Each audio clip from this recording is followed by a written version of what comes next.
Hey everyone, I'm going to do a special treat, in honor of my birthday, June 9th, for Gemini season. So this will be energy for the upcoming season. We're already started. This will be for all water signs: Cancer, Scorpio, Pisces, Sun, Moon, Venus, Rising, Ascendant, and North Node placements, or wherever it's highly aspected. And go feel free to listen to your other placements. I will be posting those as well. If you like this, smash the like button. I'm thinking of doing this on a weekly basis. I haven't quite decided if I'm going to break it down by sign or element or what. We'll see how well it goes, because it could be rather long.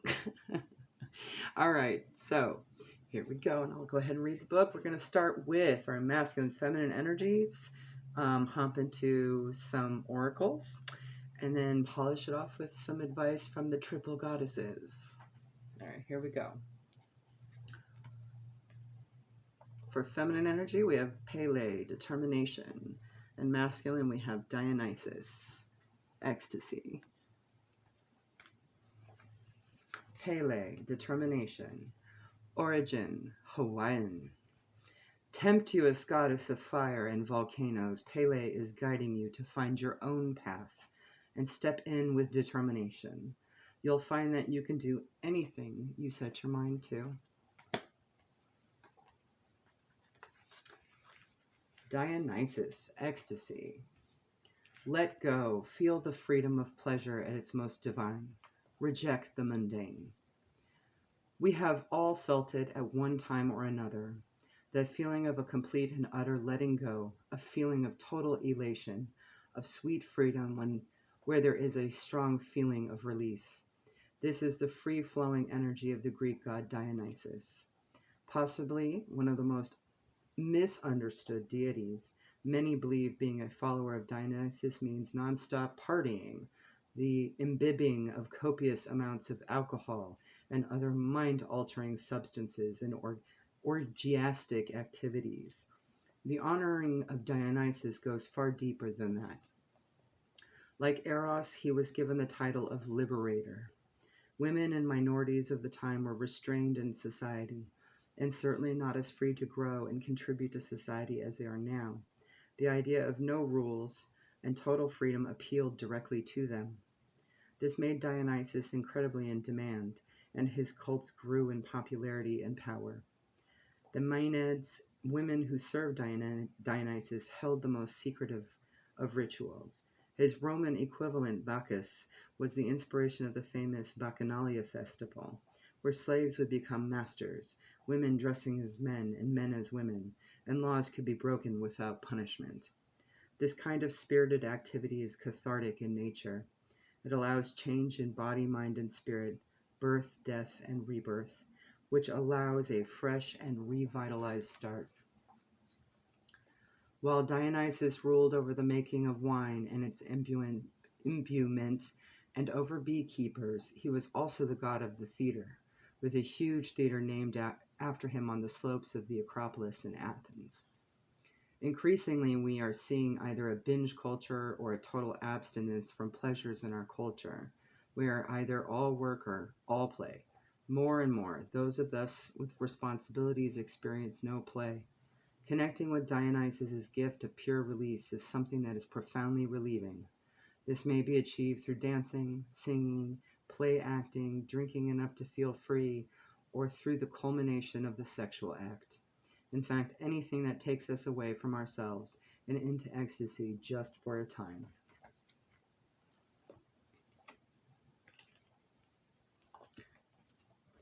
The chakra reading card, number 11, inspiration. Sacral chakra. You have called this card into your awareness today because it's time to get inspired. Find your passion and share it with the world. Inspiration is constantly flowing through and around you at all times, and is inviting you to align with and connect to its powerful and creative energy. What inspires you and makes your soul shine? It's time to surround yourself with inspiring people, books, experiences, and anything that infuses you with inspiration. Have you been feeling bored and stale? What do you love to do that brings you creative inspiration? Whatever it is that fills you with energy is now a time to bring it into your world. When you are driven by inspiration, it brings motivation, joy, and happiness into your being. This wave of energy will bring forth amazing positivity to your world, allowing you to feel content and with a sense of purpose in your life. When you are inspired and living in this vibration, those around you benefit as this state of being is truly infectious, and you start to also inspire others. The affirmation of this card: inspiration is constantly flowing through me at all times, and I am inspired.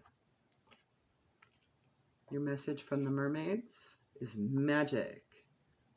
Hopefully there's not too much glare on that one. There we go. Open your eyes and heart to wonder and magic. Life is full of magical occurrences. A magical gift will soon be received or given. Here we see the Merlin in his cave. He is a powerful and wise wizard who weaves magic between the sea and the land. He's giving the magical Mer Fairy a pearl of wisdom so that she may receive the innate wisdom of the land and the ocean, bringing harmony to both, and also creating a union between the merfolk and the fairy folk. Both communities love and care for their respective environments, the land and the ocean, so they have a common interest and can work together for the benefit of the planet and for the highest good of all beings. The card of magic has appeared in your spread today because there's magic around you. Whether or not you know it, it's there. Will you recognize the signs of magic in action? Magic is everywhere and is often found in things we take for granted. So look again at the magic and the wonder of life with childlike innocence and awe. A beautiful sunrise is a magical sight, as is a full or crescent moon.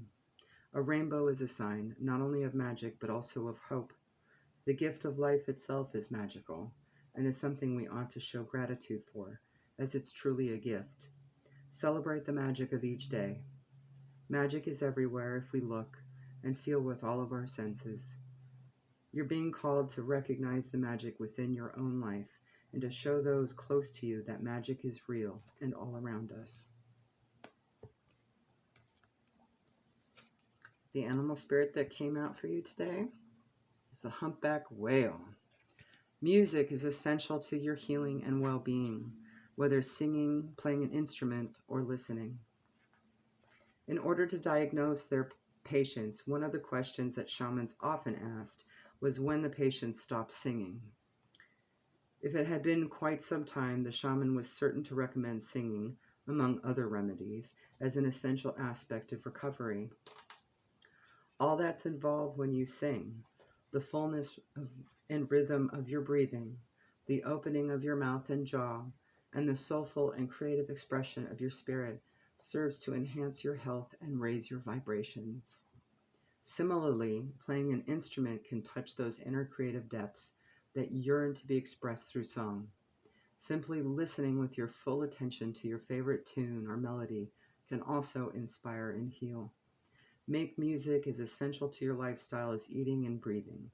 You can breach the inhibitions about expressing yourself musically that you've acquired over the years in some very simple and easy ways. Sing, chant, or play an instrument. Take a few voice lessons as a means to shore up your confidence. Let the magical child inside help you rediscover the joy of creating music. Dive in and play. The soul journey lessons are relationships and fear. I'll read fear first. Let's do that. Fear. I realize that I am testing my resolve to live in the energy of love. The outcome of all choices in life is determined by two emotions: fear and love. Your soul is made of the energy of love, and fear is an earthly manifestation of a challenge.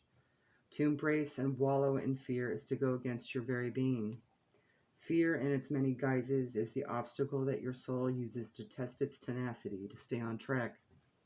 For a soul, human life can be very difficult, But acknowledging that your soul's true nature is love will always help you on your path. When fear rears its ugly head, it is really an opportunity for you to stare it in the eye and turn that doubt into trust. View it as a teacher. What lesson are you learning from these fearful emotions? The more you use the energy of love to diffuse fearful situations, the less often they will present themselves. Relationships. I am attracted to those people who serve my higher good. In this three-dimensional world in which we live, there is a sense that we are separate from one another, and also that we meet by chance. This is an illusion. The people in our lives are drawn to us and are here for a reason. It is through sharing experiences and having relationships with others that we begin to understand ourselves. When someone appears in your life, you must see that what is not resolved or whole in the person and understand the lessons he or she brings home to you. You draw others to you like magnets in order to learn various aspects of yourself. The people you have close relationships with on earth are usually members of your soul family. You have chosen to incarnate together to help each other learn lessons, even though it may not seem that way to you now. Once a lesson is learned, don't be surprised if that person fades away. People are in your life for a reason, a season, or a lifetime.